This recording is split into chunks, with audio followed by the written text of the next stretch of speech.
Hello and welcome to an overview of Chapter 15 from the Content Marketing Strategies textbook. This is online advertising. And today we're just going to be looking at social media advertising as it relates to content marketing.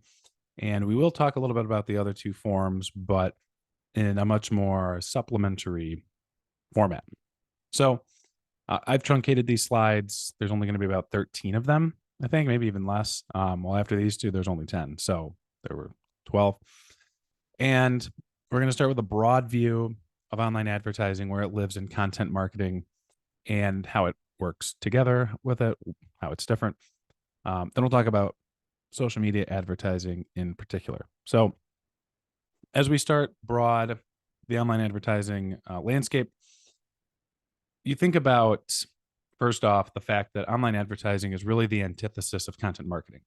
If content marketing is the idea of creating value for people and drawing them in to your product or service through value driven content, that is very different from what advertising does. Online advertising, as you know, is obviously paid, a form of paid media, and they can reach an audience that the company wouldn't normally reach on their own. When I think of online advertising and how it works with content marketing, and I think about how they work together, they can work together so that online advertising can put a company's message and show the value that they offer through content uh, to a new audience that would not otherwise find it. I understand that the way the internet works today and the way that it tracks people, eventually, if you're in a target audience for something, you're probably going to see it eventually. But when I think about how online advertising works, especially from a social media side, social media advertising gives you the power to gives you the business, the brand, to also reach an audience that might not otherwise realize that they are a target audience for a company or for a product or service. Or it may be something, it may be a way to plant some seeds and to reach an audience that might not yet be the target audience, but down the line may have the needs or may develop the motivations that are necessary for your product. Um, think about this example. Contentfly, I don't even think they're a company anymore, but I like this example because it really speaks to what I just mentioned, in that it's um, an audience that might not realize that they need freelancers. So it asks the question, haven't found your best content yet? Work with the top 1% of content writers for all your content needs. That might be like, oh, obviously this is people who realize that they need freelancers. Well, not really. This ad is really aiming towards people who don't really know yet that they need freelancers. Not even that they know that they need freelancers, but it's getting past the stigma of, oh, a freelancer is not going to be able to do what I need, or I don't have the budget to get the quality of a writer that I need. And that is what this ad manages to cut through. And I really like this example. Again, I don't even think Contentfly is really around anymore. And if it is, it's probably very different. But it's a great example because you look at how online advertising can jumpstart content marketing, it's through this. It can begin to put some thoughts in the audience's mind that, hey, you might not need this right now, but 6 months down the line, year, 2 years down the line, it may prove to be very valuable. And by consuming content, maybe they subscribe to a newsletter, maybe they read a couple of blog posts, they don't go back, but that's still a brand interaction. That's still a touch point that is invaluable down the line. When I think about myself 10 years ago, I interacted with as many digital marketing brands ever. It felt like I saw 100 different ones per day. And at the time, a lot of them didn't apply to me because they were selling and communicating to somebody that wasn't me at the time. I wasn't a decision maker. I didn't have the budget. I didn't have the income. I didn't have a lot of these things. But now, in the 2020s, I'm in a position where I'm thinking to myself, hey, I could really use, a specific resource, say for email marketing, right? I could use something like MailChimp. I had no need for MailChimp 10 years ago. And I didn't like MailChimp 10 years ago. Honestly, MailChimp in its original form was pretty poor. But now, or about 4 years ago now, I needed an email marketing program. And I thought, what are the most popular ones out there? I thought through a couple of that I'd used in the past. I didn't really like Constant Contact. I mean, they're fine. I tried Moosend, which was a new one on the market at the time. Did not like that. And I thought, well, what about MailChimp? I've known about this for a long time. I know what they're about. I know it's simple, almost too simple. I know it's inexpensive. Let's check it out. And I've been a MailChimp customer ever since. If I had not seen ads for MailChimp 10 years ago, I'm not sure I would have made that decision today. Now, the more that I think about it, I'm sure I'll eventually change email marketing services. But MailChimp, most of my interactions with it had been in an advertising or content marketing form. I didn't seek any of it out. I have not until I had my own business. I had not looked for an email marketing platform. But when the time came, it didn't take an ad from MailChimp to get me to take the final plunge. Yes, it wasn't the first one that I tried. I tried a couple of other ones, but I finally got to the point where it's like, all right, let's check out MailChimp. I know what they are. I know what they're about. And that's how I got into it. So in this chapter, there's 3 forms of content, online advertising. This video is only going to go into the first one: social media advertising, search advertising, search engine marketing, or SEM for short, or paid search as people call it. That is Google ads, for example, all the different types of Google ads, display ads, shopping ads, text, search ads, all those things. Then there's native advertising. Native advertising is like a paid placement in a periodical, in a newspaper. USA Today is infamous for having a ton of these. You could also think about companies like Outbrain or Taboola. Those are the companies who at the bottom of a lot of your websites are like, you won't believe the transformation this celebrity's undergone. It's like the clickbait stuff.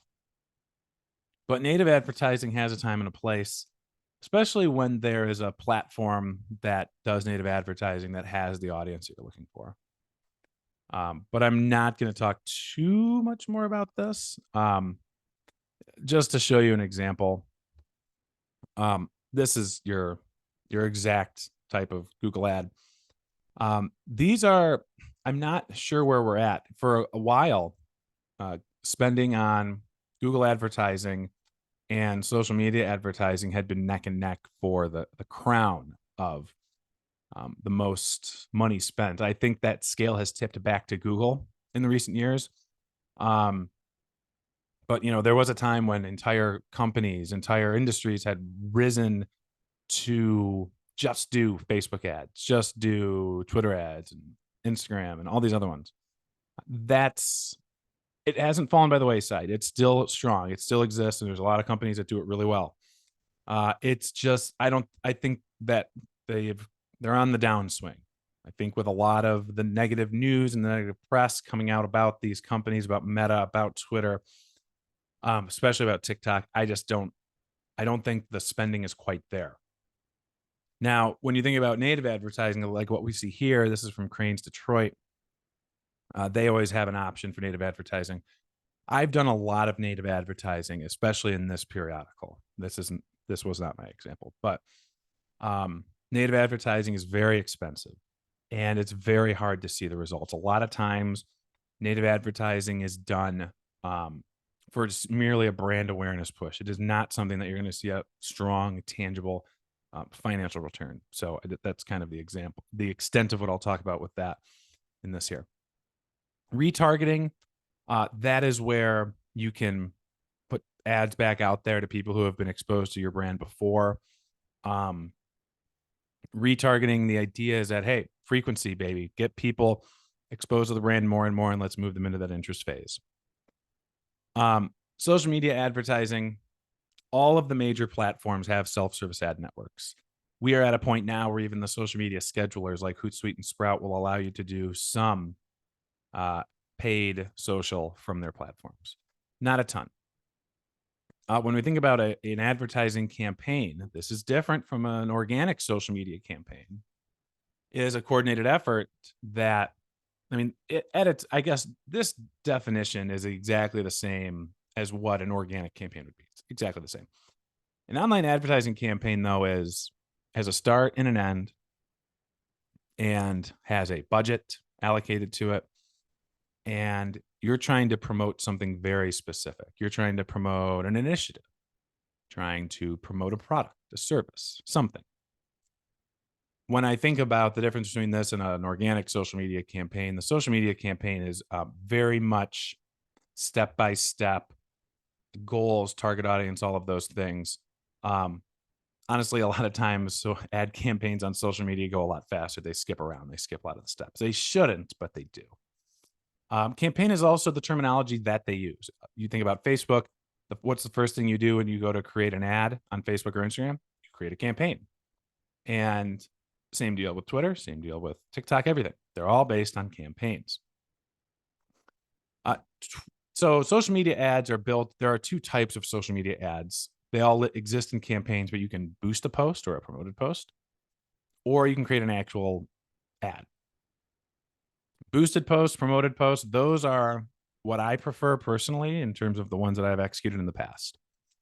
On Twitter, you'll mostly see promoted posts like this. Promoted posts is when you take an existing one and you boost it. By boosting, that means putting money behind it. It means clicking the button on the post that says boost this post, saying, yeah, I want to spend this much money over this many days, and this is my audience. That's in a nutshell, very, very basic. There's more details about this in the chapter, especially in the Essentials of Social Media Marketing chapter. And there's also some details on each of the specific platforms in that textbook's corresponding chapters. Social media ads, you think about their advantages. You have the fact that it's so inexpensive. It is cheap. You can reach a lot of people for very little money. And it's also nice because you can set your goal. You can choose what your goal is. But also, a lot of times you end up getting new followers out of the process. So if your goal is to drive traffic to your website, that's great. You'll do that. But then you also may see a nice byproduct of new followers as a result. When you also think about how social media works from the paid side, it's becoming more of a pay-to-play environment. And this is very common. This stance is held by a lot of influencers and a lot of social media executives and researchers. A lot of algorithms are starting to decrease the reach of an organic post. But if you have posts that you can pay for, that might just help your organic post get a little boost. I don't know if that's legal. I don't know if that's actually true. I've sure seen it happen on my side. And this has been a trend probably going on since the late 2010s. I think the whole pay to play idea started around 2018, 2019. And now we are reaching kind of the summit of that, where as large advertisers spend less money on social media, we are seeing a greater push by the platforms to reverse that trend by diminishing the reach of organic social. Last slide that I'm going to look at here for today, because this is a short one. When do you not use social media ads? And when I'm thinking about, okay, what do I want to promote? What do I want to push? The first thing you want to think about is, I personally like to promote posts, boost posts. And that's because it gives me a chance to first see how it does organically with my following. If it does well, and it's getting some click-throughs, or it's getting followers, or it's getting conversions, whatever the goal is, then I know that that's going to do well with a wider swath of that audience. On the flip side, when you create just an ad, you don't actually know how well it's going to go. You could follow all the best tricks in the book, follow all the best practices. There's no guarantees it's going to work. That's why I like to boost posts myself, because if I give it 2 or 3 days as an organic post, and I'm like, okay, this is good. This is one that I can boost. Then suddenly I know that there is a greater chance of success with this than if I just created something from scratch and hoped it worked. Now, when I think about how ads work, especially on a site like LinkedIn, and that's what this example is from. You don't want to be overly promotional because people aren't on LinkedIn to be sold stuff. Sometimes they are, but 90% of the time they're not. And so you need to provide this is where content marketing comes in. You need to provide some really good, valuable, compelling stuff that is going to provide education, motivation, or inspiration. This is a great example because this AI company went in and created a case study. They worked with Coca-Cola. They had a tangible return on their investment, and they put it into a case study. That is what works here. When I look at this, I don't think of this as an ad off the top of my head. Obviously, it says it's promoted right at the top, but when I look at this, I'm like, oh, I wonder how this AI program was able to, help save time on employee requests. Okay, let's check it out. And they got me. I probably got to put in my information, my email address to download this thing, but it looks compelling enough. I'll check it out. That to me is a good social media ad because it's not just selling me stuff. It's not reading. It's not. I don't watch it like a boring TV commercial. It's something unique, and that's really the advantages of social media advertising. But it's how to do social media advertising well. Also, the big what not to do here also is don't use ads to try to just increase engagement. And by engagement, I mean engagement rates.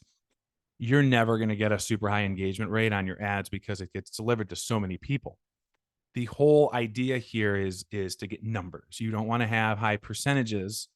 If you have a 10% engagement rate on an ad, that probably means it didn't reach too many people. You're going to have to live with that 1% click-through rate, that 0.5% click-through rate. But if it reaches 10,000 people, that's still good. You're still getting the raw numbers. When it comes down to it, you want to be able to look at the return on your investment and say, hey, I spent $10,000 on the social media ad campaign and it turned into $11,000. You got $1,000 of profit.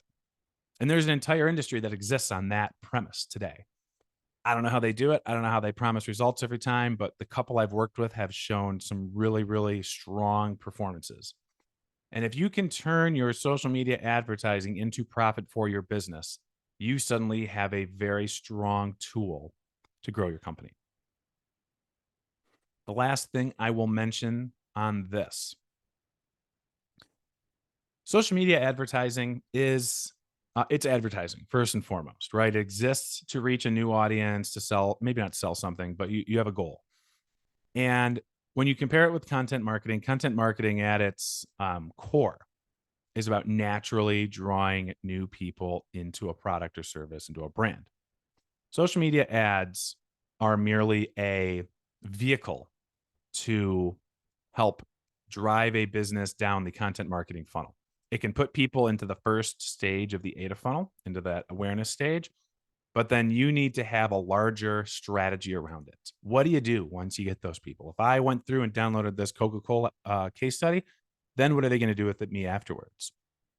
The advertising campaign can't be done by itself. It needs to be combined with many other activities so that you can drive people through the funnel, get them more interactions with your brand, and eventually lead to some sales so that you can get that return, so that you can get that profit that comes as a result of that campaign. So thanks for watching today. That's all I have. Hopefully this is a nice short video. There will be more in the future on the other types of online advertising in case you are interested, but this was social media advertising here today.